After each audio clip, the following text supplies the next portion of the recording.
الحمدللہ رب العالمین والصلاة والسلام علی سید المرسلین اما بعد فاعوذ باللہ من الشیطان الرجیم بسم اللہ الرحمن الرحیم الصلاة والسلام علیک یا رسول اللہ وعلی آلک واصحابک یا حبیب اللہ الصلاة والسلام علیک یا نبی اللہ وعلی آلک واصحابک یا نور اللہ۔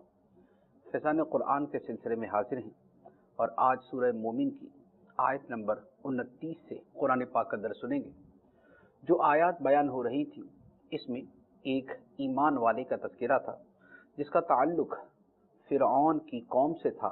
لیکن پوشیدہ طور پر وہ حضرت موسیٰ علیہ السلام پر ایمان لا چکا تھا۔ فرعون نے حضرت موسیٰ علیہ السلام کو شہید کرنے کا، قتل کرنے کا پروگرام بنایا تو یہ مومن کھل کر سامنے آ گیا اور اس نے فرعون اور اس کے درباریوں کو سمجھانے کی کوشش کی۔ اس حوالے سے جو اس بندہ مومن نے تقریر کی اس کا بہت سارا حصہ اللہ تبارک و تعالی نے ان آیات کے اندر بیان فرمایا، اور اسی بندہ مومن کی وجہ سے اس سورت کا نام سورہ مومن ہے۔ اس بندہ مومن نے کیا کیا باتیں کی، اس میں پہلی بات تو جو ہم نے پچھلے سلسلے کے اندر بیان کی تھی کہ اس نے لوگوں سے کہا کہ اے لوگوں، کیا تم ایسے مرد کو قتل کرنا چاہتے ہو جو یہ کہتا ہے کہ میرا رب اللہ ہے، اور وہ بندہ، وہ رسول، وہ نبی تمہارے پاس روشن نشانیاں لے کر آیا ہے۔ یہاں سے اس نے بات شروع کی تھی۔ اب اس کے بعد اگلی بات جس سے آج کا درس شروع ہوگا، ارشاد ہوتا ہے بسم اللہ الرحمن الرحیم یا قوم لکم الملک اليوم ظاہرین فی الارض فمن ینصرنا من بأس اللہ ان جاءنا قال فرعون ما اریکم الا ما ارا وما اہدیکم الا سبیل الرشاد۔ اس بندہ مومن نے کہا اے میری قوم، زمین میں غلبہ رکھتے ہوئے آج تمہاری بادشاہی ہے، تو اللہ کے عذاب سے ہمیں کون بچا لے گا اگر وہ ہم پر آئے؟ فرعون بولا اے لوگو، میں تو تمہیں وہی سمجھاتا ہوں جو میں خود سمجھتا ہوں، اور میں تمہیں وہی بتاتا ہوں جو بھلائی کی راہ ہے۔ اس ایمان والے نے تو قوم کو یہ سمجھایا کہ دیکھو، تمہارے پاس اس وقت غلبہ ہے، بادشاہی ہے، سلطنت ہے، لیکن یہ کب ہے؟ فرمایا الیوم، آج۔ آج کے لفظ سے اس مومن نے اس بات کی طرف اشارہ کیا کہ یہ غلبہ و سلطنت ہمیشہ نہیں رہے گی۔ تم سے پہلے اور بادشاہ تھے، اس کے بعد تم بنے، تمہارے بعد پھر یہ بادشاہت کسی اور کے پاس جا سکتی ہے، لہذا اپنی صرف آج کی اس بادشاہت پر نہ اتراؤ، اس کے اوپر نازا ہو کر اللہ کے عذاب سے بے خوف نہ بنو۔ کیوں؟ اس لیے کہ اللہ تعالیٰ کا عذاب آ جائے تو پھر اسے کوئی روکنے والا نہیں ہوتا۔ تو اس بندہ مومن نے کہا کہ اللہ کا عذاب اگر ہمارے پاس آ جائے تو پھر کون ہماری مدد کرے گا؟ پھر کون ہماری مدد کرے گا؟ فرعون نے آگے سے بات کا جواب دینے کی بجائے، جو اس مومن آدمی نے دلائل کے ساتھ بات کی تھی، اس نے جواب دینے کی بجائے اپنی قوم کو ایک دوسرے انداز کے اندر اپنے قابو میں رکھنے کی کوشش کی، اور وہ کیا ہے؟ وہ یہی ہے کہ لیڈر اور بادشاہ کیا کرتے ہیں کہ وہ اپنا اخلاص قوم کے ساتھ ظاہر کرتے ہیں کہ جی میں تو بالکل تمہارے ساتھ ہوں، میرا تو سونا جاگنا اٹھنا بیٹھنا، میرا جینا مرنا سب تمہارے ساتھ ہے، میں نے تو اپنی زندگی تمہارے لیے لگا کے رکھی ہوئی ہے، میں تمہارے لیے وہی کرتا ہوں جسے میں بہتر سمجھتا ہوں، اور میں تمہارا بھلا ہی چاہتا ہوں، میں تمہاری رہنمائی کرنا چاہتا ہوں۔ تو لیڈرز کے جو جملے ہوتے ہیں وہ فرعون نے جملے استعمال کیے کہ میں تمہیں وہی بات سمجھاتا ہوں جو میں خود سمجھتا ہوں۔ تو جو میرے جیسا بادشاہ، میرے جیسا تجربہ کار اور عظیم فرما روا اپنی عقل و دانش اور اپنے پوری کابینہ کی مشاورت کے ساتھ جو بہترین شے تمہارے لیے سمجھتا ہے، میں تمہیں وہی سمجھاتا ہوں، اور وہ یہ ہے کہ موسیٰ کو نہ مانو۔ اور دوسری بات یہ کہ میں تو تمہیں سبیل الرشاد، میں تو تمہیں بھلائی کی راہ ہی بتاتا ہوں، میں تو تمہیں بھلائی کی راہ بتاتا ہوں۔ تو یہ فرعون نے اپنی طرف سے اس قوم کو اپنے قابو میں رکھنے کے لیے جو کوشش کی وہ ہے۔ اب اس کے بعد پھر وہ ایمان والے نے کلام کیا، اس نے پھر پہلے تو اس نے دلائل سے بات کی، دلائل کے بعد اب اس نے قیامت کے بارے میں اور دنیا میں آنے والے اللہ کے عذاب کے حوالے سے قوم کو ڈرانے کی کوشش کی۔ تو پہلے اس نے دنیا کے عذاب کی مثال دی اور پھر اس کے بعد آخرت کے عذاب کی مثال دی۔ چنانچہ اس نے کہا وَقَالَ الَّذِي آمَنَ يَا قَوْمِ إِنِّي أَخَافُ عَلَيْكُمْ مِثْلَ يَوْمِ الْأَحْزَابِ مِثْلَ دَأْبِ قَوْمِ نُوحٍ وَعَادٍ وَثَمُودَ وَالَّذِينَ مِن بَعْدِهِمْ وَمَا اللَّهُ يُرِيدُ ظُلْمًا لِلْعِبَادِ۔ اور ایمان والا بولا اے میری قوم، مجھے تم پر گزشتہ سابقہ گروہوں کے دن کا سا خوف ہے، جیسا نوح کی قوم اور عاد اور ثمود اور ان کے بعد والوں کے بارے میں اللہ کا دستور گزر چکا، اور اللہ بندوں پر ظلم نہیں چاہتا۔ اس بندہ مومن نے کہا کہ تم اگر اس نبی کا مقابلہ کرو گے، موسیٰ علیہ السلام کا مقابلہ کرو گے، تو مجھے ڈر ہے کہ تم پر بھی وہی دن آ جائے گا جو تم سے پہلے ان قوموں پر آیا جنہوں نے اللہ کے رسولوں کو جھٹلایا۔ قوم نوح تھی، ثمود تھی، عاد تھی، اور ان کے بعد بہت سارے لوگ ہیں جن کے بارے میں اللہ تعالیٰ کا دستور گزر چکا کہ جب انہوں نے نبیوں کو جھٹلایا اور نبیوں کی ایک عرصہ دراز تک انہیں تبلیغ کرنے اور سمجھانے کے باوجود انہوں نے حق کو قبول نہ کیا، تو پھر اللہ تعالیٰ کا ان پر عذاب اتر آیا۔ اور یہ جو عذاب کا اترنا تھا یہ معاذ اللہ کی طرف سے ظلم نہیں تھا، کہ اللہ بندوں پر ظلم کا ارادہ نہیں فرماتا، اللہ بندوں پر ظلم کا ارادہ نہیں فرماتا۔ اگر وہ سزا دیتا ہے تو بندوں کے اعمال ہی کی سزا دیتا ہے۔ تو اب اس بندہ مومن نے اپنی قوم کو سمجھایا کہ مجھے تم پہ ڈر ہے کہ تمہارے اوپر بھی ویسا ہی دن نہ آ جائے عذاب سے بھرا ہوا جس میں خدا کا عذاب اتر آئے، لہٰذا موسیٰ علیہ السلام کو قتل کرنے سے اور ان کی تکذیب سے بچو، ان کو جھٹلانے سے بچو۔ یہ تو تھا دنیا کے عذاب کے حوالے سے۔ اب آخرت کے عذاب کے حوالے سے بھی اس نے ڈرایا۔ کیا کہا؟ ارشاد ہوتا ہے وَيَا قَوْمِ إِنِّي أَخَافُ عَلَيْكُمْ يَوْمَ التَّنَادِ يَوْمَ تُوَلُّونَ مُدْبِرِينَ مَا لَكُم مِّنَ اللَّهِ مِنْ عَاصِمٍ وَمَن يُضْلِلِ اللَّهُ فَمَا لَهُ مِنْ هَادٍ۔ اور اے میری قوم، میں تم پر پکارے جانے کے دن کا خوف کرتا ہوں، میں تم پر پکارے جانے کے دن کا خوف کرتا ہوں،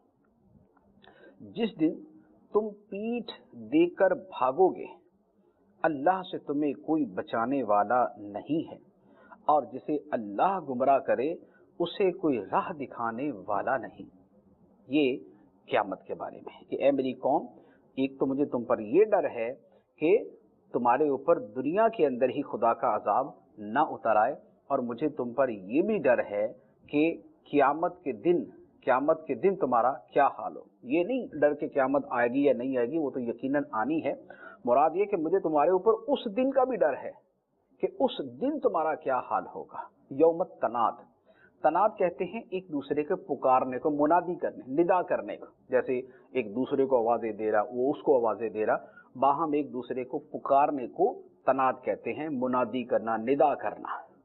قیامت کے دن کا یہ نام ہے۔ پہلے تو ایک بات یہ بھی عرض کر دوں کہ اس آیت کی تفسیر میں بعض علماء نے یہ بھی فرمایا ہے کہ یہ یوم التناد وہی ہے جو پچھلی آیت کے اندر یوم الاحزاب گزرا، کہ لوگوں پر اللہ کے عذاب اترنے کا دن، وہی عذاب اترنے کا دن ہی یوم التناد بھی ہے۔ وہ کس طرح؟ وہ یوں کہ جب خدا کا عذاب اترتا ہے اور قوم کو ہلاک کیا جاتا ہے تو سب چیخو پکار کر رہے ہوتے ہیں، ایک دوسرے کو آوازیں دے رہے ہوتے ہیں، مدد کے لیے پکار رہے ہوتے ہیں، اولاد اپنے ماں باپ کو پکاری ہے، ماں باپ اپنی اولاد کو پکار رہے ہیں، تو اس دن بھی پکار مچی ہوتی ہے۔ جیسے فرعونی جب ڈوبے، جو ان پر عذاب آیا فرعونیوں پر، فرعون اور اس کے لشکر کے اوپر، تو وہ کیا تھا کہ یہ دریائے نیل کے اندر ڈوب گئے۔ اب جو دریائے نیل میں ڈوبے تو ایک بدیہی سی بات ہے کہ اس وقت ایک دوسرے کو پکارے، ارے مجھے پکڑنا، مجھے پکڑنا، میرا ہاتھ پکڑنا، میں ڈوبا، میں گیا، میں مرا۔ تو یہ جو پکار ان کی مچی اور ایک دوسرے کو مدد کے لیے پکارے، یہ بھی ان کا یوم التناد ہی تھا، پکارنے کا دن۔ اور دوسرے جو مفسرین کرام نے یہاں پر قول بیان کیا ہے کہ اس یوم التناد یہ قیامت کا دن ہے، قیامت کے دن پکار مچی ہوگی، تو اس کا بھی ایک پورا منظر ہے۔ قرآن پاک کی آیات کا جب مطالعہ کرتے ہیں تو اس میں بہت ساری صورتوں کا، بہت سارے اس کے جو صورتیں اور انداز ہیں اس کا پتہ چلتا ہے کہ قیامت کے دن جو پکار مچی ہوگی وہ کیا ہے۔ پہلے تو فرشتے ہی لوگوں کو پکار رہے ہوں گے، چلو بھئی تیرا حساب آ گیا، تیرا حساب آ گیا، آ جاؤ، تو یہ پکار پکار کر بلایا جا رہا ہوگا اور حساب ہو رہا ہوگا۔ اسی طرح مومن جو ہے، کافر آپس کے اندر ایک دوسرے کو پکار رہے ہوں گے، لڑ رہے ہوں گے، جھگڑ رہے ہوں گے۔ اسی طرح جہنمی جہنم کے اندر جو ہے وہ ایک دوسرے سے لڑ رہے ہوں گے، جھگڑ رہے ہوں گے، باتیں کر رہے ہوں گے، پکار رہے ہوں گے۔ جنتی جنت کے اندر اچھی اچھی باتیں کر رہے ہوں گے، پھر جنتی جہنمیوں کو پکاریں گے۔ تو یہ وہ مختلف صورتیں ہیں جن میں اکثر صورتیں قرآن پاک کے اندر مذکور ہیں۔ تو قیامت کا دن اس اعتبار سے بھی پکار ہے۔ پھر اس کے اندر مختلف گمراہی میں مبتلا لوگوں کو جدا جدا بھی پکارا جائے گا، یہ بھی پکار ہوگی، وَامْتَازُوا الْيَوْمَ أَيُّهَا الْمُجْرِمُونَ، اے مجرموں آج جدا ہو جاؤ، ایمان والوں سے جدا ہو جاؤ، بد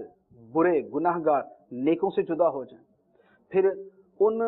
کافروں کے اندر ان میں بھی ہوگا، مجوسی ادھر ہو جائیں، مشرک ادھر ہو جائیں، بت پرست ادھر ہو جائیں، یہ عیسائی ادھر ہو جائیں، دوسرے ادھر ہو جائیں، پھر ان کو جدا جدا پکارا جائے گا، دہریے ادھر ہو جائیں، تو یہ ایک پکار ہوگی۔ پھر اسی طرح گناہ گاروں کے حوالے سے بھی پکار ہو سکتی ہے، یہ بدکار شرابی علیحدہ ہوں، بدکار زنا کرنے والے علیحدہ ہو جائیں، یہ جو ہے وہ لواطت کرنے والے علیحدہ ہو جائیں، فلاں گناہ میں مبتلا لوگ سود کھانے والے علیحدہ ہو جائیں، ان کو بھی جو ہے وہ پکارا جائے گا۔ تو یوں پکار کا دن ہے قیامت کے دن، پیشی کا دن ہے وہ، قیامت کا دن پیشی کا دن ہے، لوگ پیش ہوں گے اللہ کی بارگاہ میں اپنے حساب کے لیے، تو جب پیشی ہوگی تو پکارا جائے گا۔ تو یہ وہ منظر ہوگا قیامت کا، ہیبت ناک، خوفناک، کہ جس میں لوگوں کو پکارا جائے گا۔ اسی طرح وہ لوگ جو دین کا مذاق اڑانے والے تھے، جو خدا کے کلام کے اندر تحریف کرنے کی کوشش کرنے والے تھے، جو حدیثوں کا مذاق اڑانے والے تھے، جو دینی اشیاء کا مذاق اڑانے والے تھے، جن کو نماز کا نام سنتے ساتھ ہی تکلیف ہوتی تھی، جن کو پردے کی بات کرتے ساتھ ہی جو ہے وہ کچھ نہ کچھ ہونا شروع ہو جاتا تھا، جن کو سود حرام ہونے کے اوپر بڑی جو ہے وہ چین بجبی ہوتی تھی، تو ان کو بھی پکارا جائے گا کہ آؤ آؤ پردے کا مذاق اڑانے والو، آؤ سود کو حلال کہنے والو، آؤ گانے باجے کو حلال کرنے والو، آؤ دین کا مذاق اڑانے والو، دینی وضع قطع اور داڑھی کا مذاق اڑانے والو، نبی کی سنت پہ عمل کرنے والوں کو حقیر سمجھنے والو، نیکوں کو مسکین اور غریب کہہ کے تحقیر کرنے والو، آؤ تم بھی آؤ۔ تو یہ قیامت کا دن پکار کا دن ہے۔ تو اس دن جو ہے اللہ تعالیٰ سے بچانے والا کوئی نہیں ہوگا۔ اس کے بعد اگلی آیت کے اندر پھر اسی بندہ مومن نے ایک اور بڑی خوبصورت بات کہی، اس نے اپنی قوم کو یہ سمجھایا کہ تم بھی ایک انتہا پسند قوم ہو۔ انتہا پسند کس اعتبار سے کہ ماننے پہ آتے ہو تو اتنا مانتے ہو کہ حد سے بڑھا دیتے ہو، اور انکار پہ آتے ہو اتنا انکار کرتے ہو کہ حق کا بھی انکار کر دیتے ہو۔ چنانچہ اس بندہ مومن نے کہا وَلَقَدْ جَاءَكُمْ يُوسُفُ مِن قَبْلُ بِالْبَيِّنَاتِ فَمَا زِلْتُمْ فِي شَكٍّ مِّمَّا جَاءَكُمْ بِهِ حَتَّى إِذَا هَلَكَ قُلْتُمْ لَن يَبْعَثَ اللَّهُ مِن بَعْدِهِ رَسُولًا كَذَلِكَ يُضِلُّ اللَّهُ مَنْ هُوَ مُسْرِفٌ مُرْتَابٌ، اور بے شک اس سے پہلے تمہارے پاس یوسف روشن نشانیاں لے کر آئے تو تم ان کے لائے ہوئے سے شک ہی میں رہے، یہاں تک کہ جب یوسف نے انتقال فرمایا تو تم نے کہا اب اللہ ہرگز کوئی رسول نہیں بھیجے گا، اللہ یوں ہی اس بندے کو گمراہ کرتا ہے جو حد سے بڑھنے والا، شک کرنے والا ہو۔ یہاں پر اس بندہ مومن نے اپنی قوم سے کہا کہ تمہارا معاملہ یہ ہے کہ تم نہیں مانتے تو حق کو نہیں مانتے، اور ماننے پہ آتے ہو تو اتنا مانتے ہو کہ جتنا ماننا غلط ہے۔ مثال کے طور پہ انہوں نے بیان کیا کہ جیسے یوسف علیہ السلام تھے، جب تک حضرت یوسف علیہ السلام اس دنیا میں ظاہری طور پر موجود رہے، تب تک تو لوگ ان کے بارے میں شک میں ہی رہے کہ یہ خدا کے نبی ہیں بھی یا نہیں، خدا کے رسول ہیں بھی یا نہیں، کیونکہ یوسف علیہ السلام بادشاہ تھے، حکمران تھے، فرما روا تھے۔ تو اب یہ اپنے ہی وسوسوں کا شکار ہو کر ان کے بارے میں شک میں مبتلا رہے۔ لیکن جب یوسف علیہ السلام کا وصال ہو گیا، اب دنیا سے تشریف لے گئے، تو اب ان کو ایسا مانا کہ کہنے لگے کہ بھئی جیسے یوسف علیہ السلام رسول تھے نا، اب نہیں ایسا رسول آنے والا، ان کے بعد نہیں خدا کسی کو رسول کو بھیجے گا۔ تو اب آپ دیکھیں، نہیں مانا تو زندگی میں ہی نہیں مانا، اور ماننے پہ آئے تو زندگی کے بعد یہ کہنا شروع کر دیا کہ ان کے بعد تو ایسا آئے گا ہی کوئی نہیں، ان کے بعد اللہ رسول ہی کوئی نہیں بھیجے گا۔ تو انہوں نے اپنی قوم کو سمجھایا کہ یہ طرز عمل، یہ رویہ درست نہیں، اور پھر ساتھ ہی فرمایا کہ اللہ تعالیٰ ایسے ہی اس شخص کو گمراہ کرتا ہے جو حد سے بڑھنے والا ہو، شک کرنے والا ہو۔ تو تم لوگ ماننے کے اندر اور نہ ماننے کے اندر حد سے بڑے ہوئے ہو، تو اللہ ایسوں کو ہدایت نہیں دیتا، زور زبردستی سے اللہ تعالیٰ ایسوں کو ہدایت نہیں دیتا۔ اسی طرح جو شک میں ڈوبے ہوئے اور جو اپنے شک سے نکلنا ہی نہیں چاہتے، اللہ تعالیٰ ایسوں کو بھی ہدایت نہیں دیتا۔ ہدایت اسے ملتی ہے کہ جو حد سے بڑھنے والا نہ ہو، بلکہ راہ اعتدال پہ آ کر سوچنے کی کوشش کرے۔ اسی طرح شک کی جو تاریکیوں میں ڈوبا ہوا ہے، اسے بھی ہدایت نہیں ملتی۔ ہدایت اسے ملتی ہے کہ جو اپنے شکوک کو ایک طرف رکھ کے حق کے بارے میں غور کرتا ہے۔ تو یہ دو وصف ہیں جن کے ہوتے ہوئے اللہ تعالیٰ بندے کو ہدایت نہیں دیتا۔ اگلی آیت میں تیسرا وصف بھی بیان کیا، وہ کیا ہے؟ ارشاد ہوتا ہے الذین یجادلون فی آیات اللہ بغیر سلطان اتاہم کبر مقتا عند اللہ وعند الذین آمنوا کذالک یطبع اللہ علی کل قلب متکبر جبار۔ وہ جو اللہ کی آیتوں میں بغیر کسی ایسی دلیل کے جھگڑا کرتے ہیں جو انہیں ملی ہو، یہ بات اللہ کے نزدیک اور ایمان والوں کے نزدیک کس قدر سخت بیزاری کی ہے۔ اللہ ہر متکبر سرکش کے دل پر اسی طرح مہر لگا دیتا ہے۔ یہ تیسرا وصف جن کو ہدایت نہیں ملتی، اللہ جنہیں ہدایت نہیں دیتا، وہ ہے کہ جو اللہ کی آیتوں میں بغیر کسی صحیح دلیل کے جھگڑا کرتے ہیں۔ اللہ کی طرف سے نشانیاں ملی یا اللہ کی طرف سے اس کی کتاب کی آیتیں ملی، اب ان کے اندر بغیر دلیل کے جھگڑا کرنا، علم ہے نہیں اور اپنی طرف سے جناب اس کے بارے میں جھگڑتے رہنا اور اسے تسلیم نہ کرنا، یہ جو جھگڑالو پن ہے کہ انسان کی فطرت کے اندر جو ہے وہ جھگڑا اور نہ ماننے کی ضد ہو، تو اس بندے کو بھی ہدایت نہیں ملتی۔ تو یہ بھی بہت سارے لوگوں کے ساتھ معاملہ ہوتا ہے۔ یہاں تو یہ تھا کہ موسیٰ علیہ السلام نے فرعون کے سامنے کتنے معجزات پیش کیے، آپ نے اپنا دست مبارک روشن کر کے دکھایا، آپ نے عصا رکھا جو اژدہا بن گیا، آپ کی مختلف جو ہے وہ دعاؤں سے اس قوم کے اوپر مختلف سختیاں آئیں، پھر آپ کی دعاؤں سے وہ ٹل بھی گئیں، تو آپ نے اتنی نشانیاں دکھائیں، اس کے باوجود بھی وہ آگے سے جھگڑتے رہے، اس کے باوجود بھی وہ آگے سے انکار کرتے رہے۔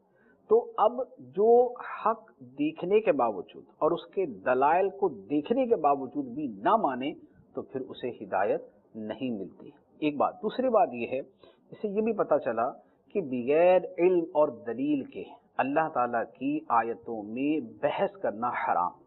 جیسے آج کل لوگوں کا حال بنتا جا رہا ہے کہ یونیورسٹی کے اندر ایم اے اسلامیات کر لیا تو اب قرآن کی آیتوں کا مطلب بھی خود بیان کرنا شروع کر دیتے۔ اب امام راضی بھی ان کے نزدیک بچے ہی ہوتے ہیں، امام جو ہے وہ قرطبی بھی ان کو اپنے کلاس فیلو نظر آتے ہیں، اب ان کو صاحب روح المعانی بھی ایسے ہی لگتے ہیں کہ جیسے ہمارے گلی کے دوست یار ہیں، ان کی آراء کو ایسے جناب لاتے مار رہے ہوتے ہیں کہ جیسے وہ پتہ نہیں کیا بات ہے۔ ہوا کیا جی؟ ایم اے اسلامیات کیا ہوا کیا جی؟ وہ اسکول کے اندر اس نے 4 صورتوں کا ترجمہ پڑھا ہوا ہے۔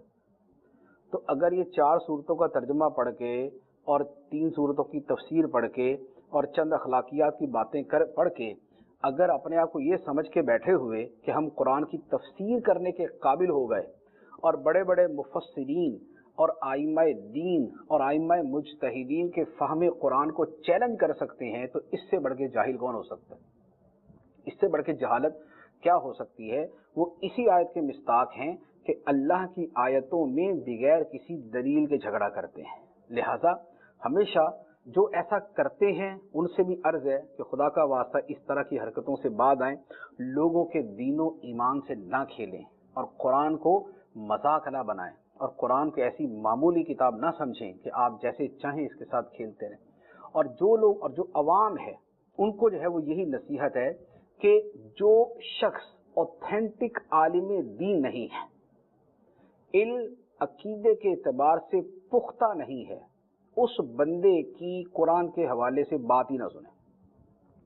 اگر وہ تفسیر کرنا چاہے اور اگر وہ تفسیر بیان کرے تو بھلے اس کا شہرہ ہو، اس کی چرب زبانی کی وجہ سے یا اس کی انداز بیان کی وجہ سے، ایسے بندے کی بات ہی نہ سنیں۔ ایسے لوگوں کو سننے میں آتے ہیں کہ قرآن کی نصوص قطعیہ یعنی قطعی طور پہ جس شے کا واضح بیان موجود ہے کہ جس میں شک و شبہ دوسرا مفہوم کا نہیں ہے، اس کے اندر بھی اپنی منمانیاں کرتے رہتے ہیں۔ تو ایسے لوگوں کی بات نہ سنیں، ایسے لوگوں کی بات نہ سنیں، ورنہ وہی حال ہو جائے گا کہ یہ بھی اسی کیٹیگری میں آ جائیں گے جن کو خدا پھر ہدایت نہیں دیتا۔ اور پھر اللہ تعالیٰ نے فرمایا کہ یہ بات کتنی سخت ناپسندیدہ ہے اللہ کے نزدیک بھی اور ایمان والوں کے نزدیک بھی، کہ اللہ کی آیتوں میں بغیر دلیل کے جھگڑا کیا جائے، اللہ کی آیتوں میں بغیر دلیل کے جو نا وہ بحث کرنا شروع کر دیں۔ تو ایسے یہ طرز عمل اللہ عز و جل کی بارگاہ میں سخت ناپسندیدہ، کابورہ مقتن، کتنا سخت بیزاری والا عمل ہے یہ اللہ کے حضور اور ایمان والوں کے نزدیک۔ لہٰذا یہ نہیں ہے کہ جس بندے نے پینٹ شرٹ پہنی یا داڑھی منڈائی اور اب اگر وہ قرآن کا نام لے کے آ جائے تو ہماری قوم ساری پیچھے لگنے کے لیے تیار ہو جائے کہ چلو بھائی یہ صحیح ہوگا، اس کی داڑھی بھی نہیں ہے نا اور اس نے پینٹ بھی پہنی ہوئی ہے، اس کی تفسیر شاندار ہوگی۔ یہ پتہ نہیں کون سا اصول جو ہے وہ نیا ایجاد ہوا ہے کہ جو پورے جو قرآن پڑھ کے اس پہ عمل بھی کرنے والا ہوگا اس کی بات اتنی معتبر نہیں ہے جتنی اس کی معتبر ہے جو قرآن پڑھ کے عمل نہیں کرنے والا، جس کا نہ تو اس کا وضع قطع سے نظر آتا ہے کہ یہ واقعی مسلمان بھی ہے یا نہیں، اور نہ جس کے جو ہے نا وہ کسی اور طریقے سے پتہ چلتا ہے، بس اس نے نام قرآن کا لے لیا تو اب بلے بلے، اب جناب سبحان اللہ ماشاء اللہ اب اس کی سننی ہے۔ تو یہ والا جو طرز عمل ہے یہ غلط ہے۔ تو اللہ تعالیٰ فرماتا ہے کہ ایسے لوگ جو حد سے بڑھنے والے، جو شک میں ڈوبے ہوئے، جو اللہ کی آیتوں میں بغیر دلیل کے جھگڑا کرنے والے ہیں، اللہ تعالیٰ فرماتا ہے کہ یہ متکبر ہیں،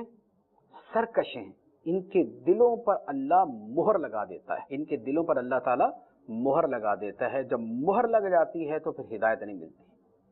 اور اس میں ایک اور بات کی طرف بھی اشارہ ہے کہ تکبر یہ بڑی سخت آفت ہے، تکبر قلبی مرض ہے اور بڑا ہی برا مرض ہے۔ تکبر کی وجہ سے دل حق قبول کرنے سے دور ہو جاتا ہے۔ تکبر کی دو صورتیں ہوتی ہیں، ایک لوگوں کو حقیر سمجھنا اور ایک حق کا انکار کرنا۔ اور تکبر فی نفسی ہی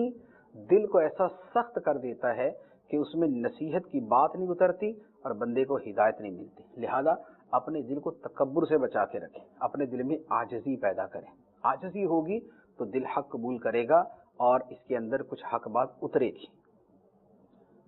اب اس کے بعد ایک اور واقعہ کا بیان ہے۔ وہ واقعہ یوں ہے کہ موسیٰ علیہ السلام نے جب فرعون سے کہا کہ میرا رب اللہ ہے جو آسمان و زمین کا مالک ہے، عرش و فرش کا مالک ہے، مشرق و مغرب کا مالک ہے، سارے جہانوں کا مالک ہے، تیرا بھی رب ہے، میرا بھی رب ہے، جب موسیٰ علیہ السلام نے اس طرح کی باتیں ارشاد فرمائیں تو فرعون نے ایک مذاق کے انداز میں، بعض نے کہا کہ حقیقی طور پہ اور بعض نے کہا کہ مذاق کے انداز میں، اس نے اپنے وزیر حامان سے کہا، اس کا وزیر حامان تھا، حامان سے کہا کہ ایک موسیٰ علیہ السلام کہتے ہیں میرا خدا ہے، تو اس طرح کرو کہ ایک بہت اونچی عمارت بناؤ، میں اس کے اوپر چڑھ کے دیکھوں گا کہ ہے کدھر اس کا خدا، ہے کدھر موسیٰ کا۔ اس پر علماء نے یہ بات روایتوں میں یہ موجود ہے کہ واقعتاً اس نے یہ بنانے ہی کا کہا تھا، لیکن بہت سے مفسرین نے یہ فرمایا کہ یہ اصل میں اس نے ایک مذاق اڑانے والی بات کہی تھی، کیونکہ اگر اوپر ہی چڑھ کے دیکھنا تو کسی پہاڑ کے اوپر چڑھ کے دیکھ لیتا، اگر اس نے یہی کرنا تھا پہاڑوں سے اوپر تو بلڈنگ نہیں بن سکتی تھی، تو اس نے مذاق کے طور پہ کہا کہ ارے حامان ذرا بلڈنگ بنانا ایک اونچی سی، وہ اونچی سی بلڈنگ ہو، میں اس کے اوپر چڑھ کے دیکھوں گا، پھر دیکھتا ہوں میں کہ کہاں ہے ان کا خدا۔ تو یہ اس کی ایک جہالت تھی کہ موسیٰ علیہ الصلوۃ والسلام نے جو اس کو کہا کہ اللہ تعالیٰ آسمان و زمین کا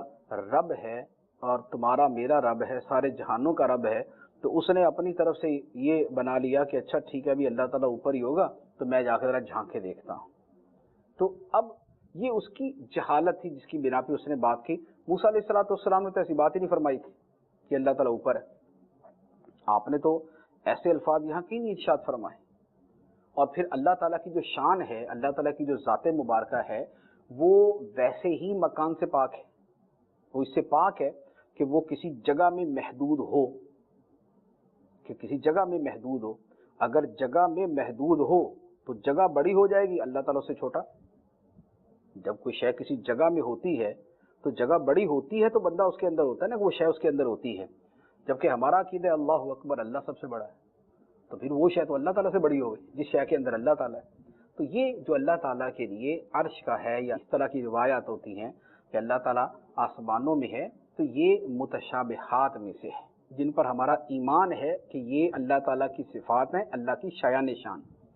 اس کا حقیقی مفہوم کیا وہی کہ جو انسانوں کے اعتبار سے ہے؟ نہیں، ایسا ہر چیز یہ کہنا جو ہے یہ بالکل باطل ہوتا ہے۔ تو اب فرعون نے ایک مذاق کے انداز میں اس طرح کی بات کر کے اپنے قوم کو بھی بیوقوف بنانا چاہا کہ میں تو جو ہے نا وہ چیک کر لیتا ہوں۔ یہ نہیں پھر کہ قوم جو ہے پھر بعد میں لگ گئی کہ ہم چلے پتہ کرتے فرعون نے کتنا بڑا اونچی عمارت بنائی ہے، ایسا ہوا نہیں۔ تو یہاں پر اس واقعے کا بیان ہے، ارشاد ہوتا ہے وقال فرعون یا حامان ابن لی صرحا لعلی ابلغ الاسباب اسباب السماوات فاطلع الى الہ موسیٰ وانی لاظنہ کاذبا وَكَذَلِكَ زُيِّنَ لِفِرْعَوْنَ سُوءُ عَمَلِهِ وَصُدَّ عَنِ السَّبِيلِ وَمَا كَيْدُ فِرْعَوْنَ إِلَّا فِي تَبَابٍ۔ اور فرعون نے کہا اے حامان میرے لیے اونچا محل بنا، شاید میں راستوں تک پہنچ جاؤں، آسمانوں کے راستوں تک، تو موسیٰ کے خدا کو جھانک کر دیکھوں، اور بے شک میرے گمان میں تو وہ جھوٹا ہے۔ اور یوں ہی فرعون کی نگاہ میں اس کا برا کام خوبصورت بنا دیا گیا اور وہ راستے سے روکا گیا، اور فرعون کا داؤ ہلاکت میں پڑنے والا ہی تھا۔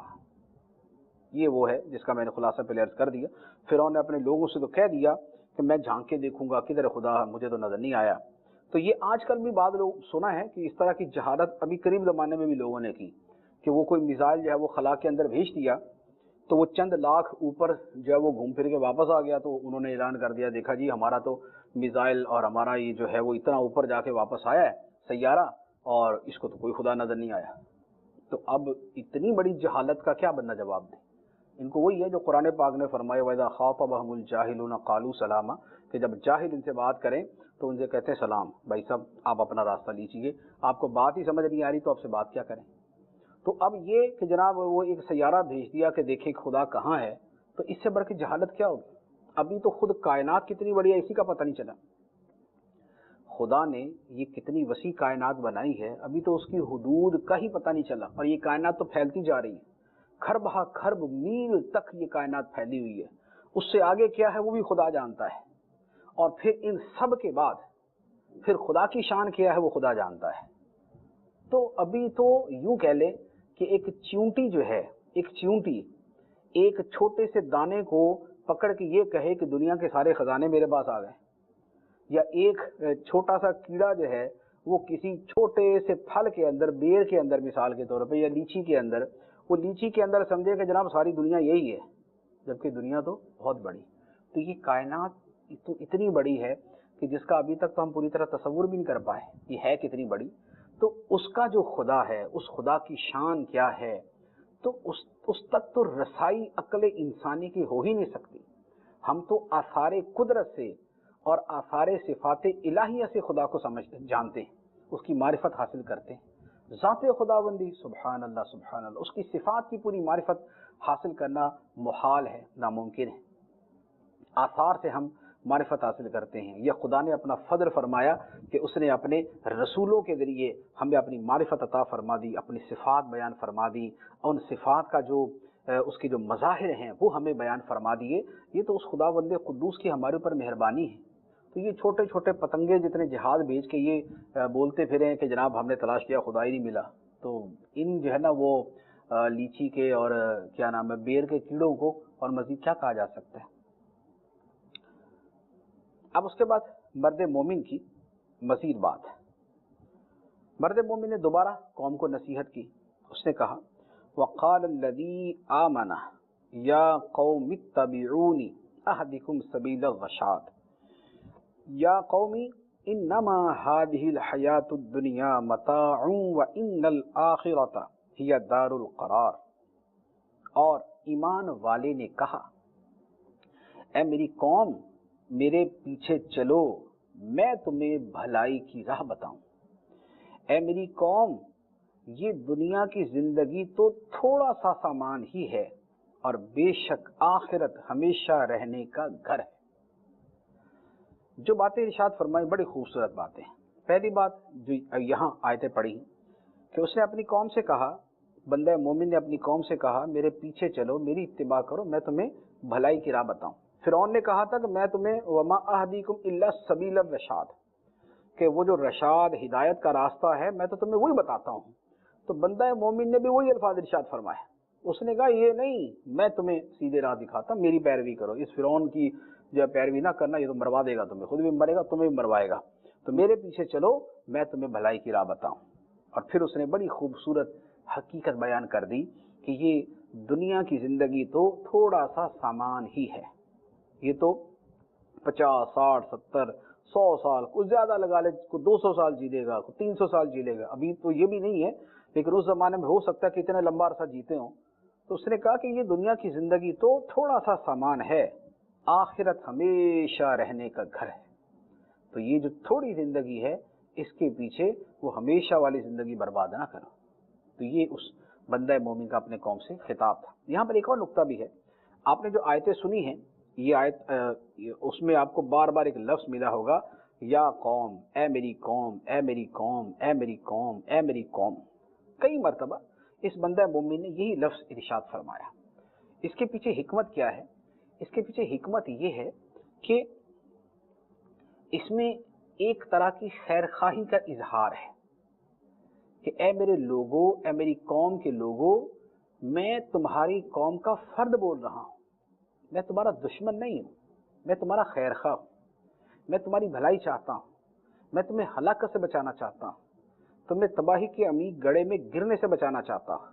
تو یہ ایک اظہار شفقت کا انداز ہے، ایک خیر خواہی اور ان کو قریب لانے کا انداز ہے۔ اور اس سے یہ بھی نقطہ ملتا ہے کہ جب کوئی کسی کو سمجھائے تو اسے اپنا بن کے سمجھائے، اسے اپنا بن کے سمجھائے تاکہ وہ سننے والے کے قریب آئے۔ اسی لیے امام غزالی رحمۃ اللہ علیہ نے ایک بڑی خوبصورت بات امر بالمعروف کے آداب کے اندر بیان فرمائی ہے کہ جب کسی کو سمجھایا جائے تو اسے یہ لگے کہ یہ میرا خیر خواہ ہے، میرا دشمن نہیں۔ تو لہذا جب کسی بندے کو سمجھائیں تو اس کو سمجھاتے ہوئے اس کے ساتھ اس طرح کا رویہ اختیار کریں کہ اسے لگے کہ یار یہ مجھے میرا بھلا چاہتا ہے۔ اگر اس کو تان و تشنیع کے ذریعے اور تذلیل و تحقیر کے ذریعے سمجھائیں گے اس کا نتیجہ اچھا نہیں ہوتا۔ اس سے وہ لوگ بھی درس حاصل کریں جو اپنی اولاد کو سمجھانے بیٹھتے ہیں اور بگاڑ کے چھوڑ دیں۔ اولاد کو ہی سمجھانا ہوتا ہے اور اس کو جو دنیا جان کے برے سے برے لقب سارے دے دیتے ہیں، تو کام چور ہے، تو یہ ہے، تو ایسا ہے، تو بے شرم ہے، نلائق ہے، یہ۔ اب وہ اس طرح کر کے جب سمجھائیں گے تو پھر شیطان تو اس کے اندر بھی گھوم رہا ہے، نفس تو اس کے اندر بھی لگا ہوا، آگے سے نتیجہ تقریباً ہمیشہ غلط ہی نکلتا ہے۔ سمجھانے کے اندر خیر خواہی کا انداز ہو، محبت اور پیار کے ساتھ اب کسی کو بات سمجھائیں گے وہ آپ کی بات سمجھ لے گا۔ ہاں کچھ مواقع ہوتے ہیں جہاں دشمنان دین، دشمنان خدا سے اسی لب و لہجے کے اندر بات کرنے کی حاجت ہوتی ہے، جو زجر کا ہوتا ہے، انذار کا ہوتا ہے، وہ ٹھیک ہے، وہ اپنی جگہ درست ہے، لیکن اس کا موقع محل ہے تو وہ بھی حکمت میں داخل ہے۔ لیکن موسٹلی جو ہے وہ طرز تکلم، انداز بیان جو ہے وہ نرمی والا ہی ہونا چاہیے۔ اب اس کے بعد ایک اور اللہ تعالیٰ کا بڑا ہی اہم اصول اور قانون کہہ لیں کہ اچھے اور برے اعمال کا انجام کیا ہے، اللہ تعالیٰ وہ بیان فرماتا ہے۔ ارشاد فرمایا من عمل سیئۃ فلا یجزا الا مثلها ومن عمل صالحا من ذکر او انثى وهو مؤمن فاولئک يدخلون الجنة یرزقون فیها بغیر حساب۔ جو برا کام کرے تو اسے بدلہ نہ ملے گا مگر اتنا ہی، اور جو اچھا کام کرے مرد خواہ عورت اور ہو مسلمان تو وہ جنت میں داخل کیے جائیں گے، وہاں بے حساب رزق پائیں گے، بغیر گنتی کے بے گنتی رزق پائیں گے۔ برے عمل کرنے والے کا انجام کیا؟ سبحان اللہ، فرمایا کہ برے عمل کرنے والے کو اتنا ہی بدلہ ملے گا جتنی اس نے برائی کی۔ ایسا نہیں ہے کہ ایک گناہ کیا تو اللہ تعالیٰ 2 گناہ کی اس کو سزا دے دے، نہیں، اللہ تعالیٰ کا عدل ہوگا۔ ایک گناہ کیا تو ایک ہی گناہ اس کے نامہ اعمال میں لکھا جاتا ہے، اور ایک ہی گناہ کی اسے سزا ملے گی اگر ملے گی۔ اگر مومن ہے تو ہو سکتا ہے کہ اللہ تعالیٰ اسے بھی معاف فرما دے، یہ خدا کا فضل ہوگا، یہ خدا کا فضل ہوگا۔ اور جو اچھا عمل کرنے والا ہے، سبحان اللہ، فرمایا جو اچھا عمل کرے گا، مرد ہو یا عورت، مرد ہو یا عورت، ہو مومن، ایمان شرط ہے، نیکیاں کی، نمازیں پڑھی، ذکر کیے، تلاوت کیے، تبلیغ کی، ایمان ضروری ہے، ورنہ ساری زندگی تبلیغ کرتے رہے، ایمان نہیں تو سارے اعمال برباد۔ سخاوتیں کی، غریبوں کی مدد کی، یتیموں پہ خرچ کیا، انسانیت کا نام لیتے لیتے جناب زبان تھک گئی، بڑا کچھ کیا، بڑا ملنسار تھا، با اخلاق تھا، لیکن ایمان والا نہیں تھا۔ تو ان سارے اعمال کا جو اچھے دنیا میں کرتے ہیں لوگ، اس کا بھی بدلہ ملے گا، لیکن دنیا میں،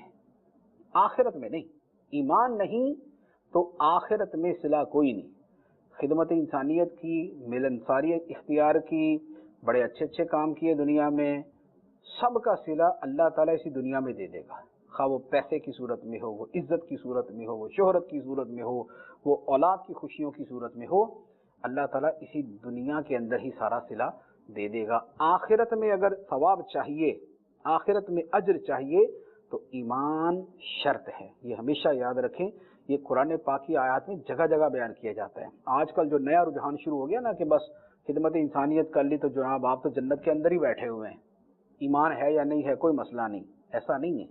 اگر قرآن پر ایمان ہے، اگر قرآن کو خدا کی کتاب سمجھتے ہیں، اگر قرآن کو مانتے ہیں، تو پھر یاد رکھیں کہ وَهُوَ مُؤْمِنٌ، شرط خدا نے جگہ جگہ بیان کی ہے کہ جو اچھے عمل کرے، مرد ہو یا عورت، لیکن ہو ایمان والا، اسے صلہ ملے گا کہ وہ جنت میں داخل ہوں گے۔ فَأُولَٰئِكَ يَدْخُلُونَ الْجَنَّةَ، تو یہ لوگ جنت میں داخل ہوں گے، اور بغیر حساب کے ان کو اجر دیا جائے گا، رزق دیا جائے گا، بغیر حساب، گنتی نہیں، گنتی نہیں ہے کہ جناب اس کو جو ہے وہ اس کو جو پھل ملنے ہیں وہ 1 کروڑ کلو ملنے ہیں، 1 کروڑ ٹن ملنے ہیں، اس کو جو پینے کے مشروبات ملیں گے وہ 1 کروڑ مرتبہ اس کو پینے کے مشروبات ملیں گے، پھر بند ہو جائیں گے، نہیں، کوئی گنتی نہیں، سوری، ہمیشہ ہمیشہ کے لیے کھانا بھی ہے، پینا بھی ہے، رزق بھی ہے، رہائش بھی ہے، لباس بھی ہے، سہولیات بھی ہے، ہمیشہ ہمیشہ کے لیے اس کو ملے گا، بغیر حساب کے ملے گا۔ تو یہ اجر ہے ایمان والوں کا، اور اس میں بھی واضح طور پہ فرما دیا کہ مرد ہو یا عورت، ایسا نہیں ہے کہ خدا مردوں کو تو ثواب دے گا عورتوں کو نہیں دے گا، نہیں، جو بھی خدا کی بندگی کرنے والا ہے، خدا پہ ایمان رکھنے والا ہے، خدا سے محبت کرنے والا، خدا کے